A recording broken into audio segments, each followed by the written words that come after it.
না এইটো আমাৰ মানে পঞ্চায়ত ইলেকশ্যনত আমি মানে ভৱিষ্যতলৈ আমাৰ প্ৰেৰণাৰ উৎস হিচাপে লৈছোঁ। পঞ্চায়ত ইলেকশ্যনৰ ৰিজাল্টটো যেনে আমি দলগাঁৱত আমি এটাও চিট পোৱা নাই, কিন্তু আমাৰ বহুত মেম্বাৰ জিকিছে। আমাৰ সমৰ্থনত থকা বা আমাৰ লগত লাগি থকা, যিহেতু কোনো চিম্বল কৰা নাই, সেইটো বহুত আমাৰ তাত মেম্বাৰ জিকিছে। আৰু আমাৰ গোটেই দুইটা প্ৰাৰ্থীয়ে, আমি দুজন প্ৰাৰ্থী দিছিলোঁ, তেওঁলোকে বৰ্তমান হেৰিত থকা তাত থকা MLA জনৰ প্ৰাৰ্থীৰ বিৰুদ্ধে বা কংগ্ৰেছৰ প্ৰাৰ্থীৰ বিৰুদ্ধে যিটো যুঁজ দিছে, তাৰ কাৰণে এওঁলোকক আমি ধন্যবাদ জনাইছোঁ আৰু দলগাঁৱৰ ৰাইজকো ধন্যবাদ জনাইছোঁ। আৰু চিপাঝাৰৰ ক্ষেত্ৰত এটা কথা কওঁ, চিপাঝাৰৰ ৰাইজে অসম গণ পৰিষদৰ প্ৰতি যিটো সঁহাৰি জনাইছে, তাৰ কাৰণে আমি চিপাঝাৰৰ ৰাইজৰ ওচৰত সদায় কৃতজ্ঞ হৈ থাকিম। আৰু আমি ভৱিষ্যতলৈ আমাৰ এই যিসকল জিকিছে বা যিসকল আমাৰ লগত পূৰ্বৰে পৰা যিসকল কৰ্মী লাগি আছে, সেইসকলক আমি সম্বল হিচাপে লৈ আগবাঢ়ি যাম বুলি আমি দৃঢ়ভাৱে মত পোষণ কৰিছোঁ। নহয় 26ত নহয়, আমাৰ অনাগত সকলো দিনৰ কাৰণে আমি ভৱিষ্যত অতীততো আমি শক্তিশালী আছিলোঁ। 2006 চনৰ পৰা 2025 চনলৈ এই 19 বছৰ হাতীৰ চিম্বলটো আমি ঘূৰাব পৰা নাছিলোঁ।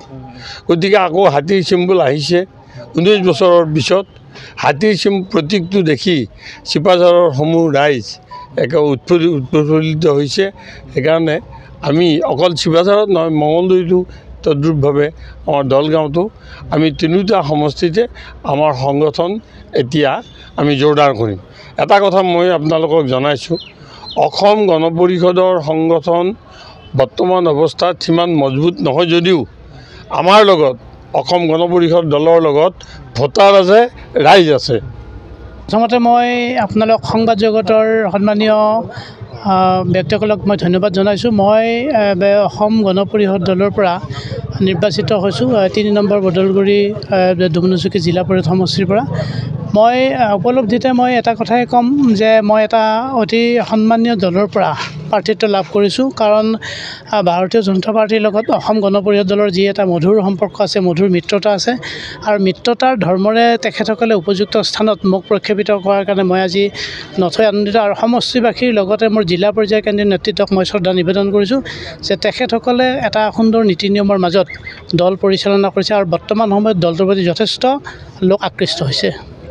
আগন্তুক মই প্ৰতিনিধি হিচাপে মোৰ এটাই পৰিকল্পনা আছে যে দলৰ হৈ মই মোৰ যেতিয়া 42,000 ভোটাৰৰ মাজত মই 5টা পঞ্চায়তত গৈছিলোঁ, সভা সমিতি কৰিছিলোঁ। মই সেই সভা সমিতিত ৰাইজৰ যিখিনি অভাৱ মই লৈ আহিছোঁ, এতিয়া মই সেই অভাৱখিনি যেনেকৈ নহওক মই অহা 5টা বছৰৰ ভিতৰত অগ্ৰাধিকাৰ ভিত্তিত পৰ্যায়ক্ৰমে মই সমাধান কৰাৰ চেষ্টা কৰিম।